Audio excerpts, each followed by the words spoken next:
Hello, dear students. We are studying the chapter of history, 18th century political formations. And this is part 3 of this chapter. So, let's start with the next topic. So, dear students, the next topic of this chapter is the French Revolution. French Revolution, it was very important incident of 18th century. Took place in July 1780. It was the incident of France, whether it left its impacts on entire Europe as well as entire world. It provided the ideas of freedom, equality and fraternity. After the revolution, these ideas spread in the world. So it was the main impact of French Revolution.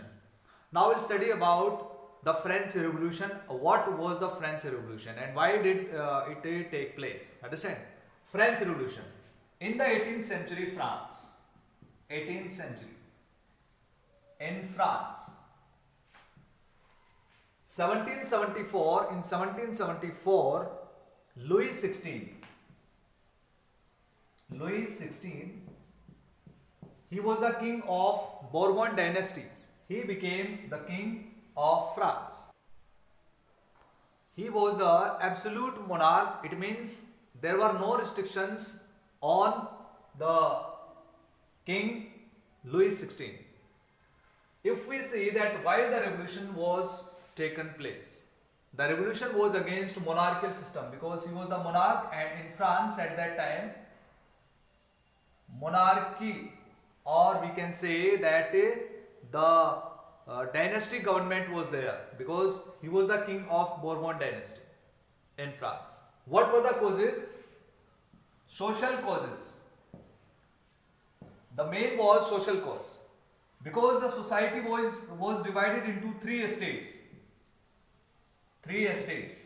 We are discussing that how they got independence from monarchical system. The people got independence and they got the equality. Most of the people got equality after the revolution because social causes were there, that society was divided into three estates. First estate was consisting of clergy, officials of church. Second estate was nobility, means kings and royal people. And third estate was of common people. Clear? So why the revolution took place? The main cause was the social cause because all the people were not having the equal rights. For example, clergy and nobility, they got many facilities by birth. They were privileges with many facilities by birth, and they did not pay any kinds of tax, means they had not to pay any kind of taxes.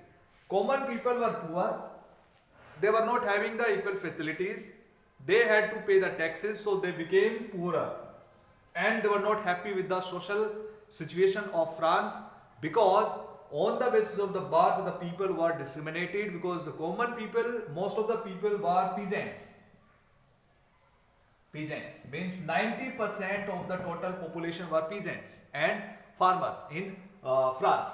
So in this way we can say that these people were not happy with the system because they were not having the equal rights. Clergy and nobility were having the rights, they were having the privileges by birth, and they had not to pay any kind of taxes. The next is political cause. If we talk about political cause, that Louis XVI was not a good king. He could not control the political situations in France, though the people they did not like Louis XVI as monarch. They wanted to change their government, and during the wars also, 7 years war with England, France spent its a lot of money, right? And so the people were not happy with the prolonged war. Next is economic. As we have talked that French treasury was completely empty, and now the French government did not have money to spend on the welfare of the people. So the people were not happy, and poor people were becoming poorer, understand? And the French treasury became empty. with this, the king had to increase the taxes. To increase the taxes means levying the taxes, it convened the general estates, assembly of general estates. So it was the economic cause that the people were not happy with the economic situation. Also, poor people started the revolution against king. And meanwhile, we can say that the role of philosophers was very important. Philosophers like Rousseau, Montesquieu,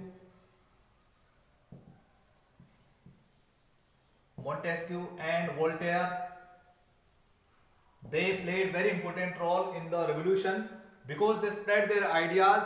That Rousseau wrote Social Contract, Montesquieu wrote The Spirit of the Laws, Voltaire also means gave his ideas in two treatises of government.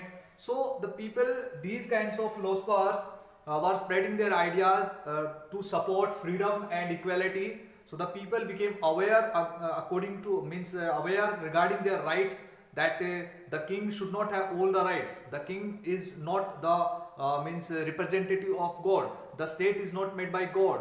It is the result of social contract, as Rousseau said in his books. So in this way, dear students, these philosophers played very important role in spreading the ideas of freedom and equality and making the people aware regarding their rights. So the people started to oppose the king and they started the revolution. So in this way, the revolution took place in 1789, and in 1792 France became free from monarchical government and it became a republican country. In 1793, Louis XVI and his wife Marie Antoinette were executed, and France became completely free from monarchical system. So in this way, this was the topic of French Revolution about which we have studied, and the people struggled for their equality, for their freedom against the monarchical system. So this revolution, and with the American Revolution which took place in 1776 to 1783, also provided the ideas of freedom and equality and the rights. Clear? So in this way, after these two revolutions, the ideas of nation state, ideas of freedom and other democratic rights spread and became very common in the world. So dear students, we have I hope that you understood this chapter, and if you have any doubt, you can ask me by writing in the comment box. Thank you. Have a nice day.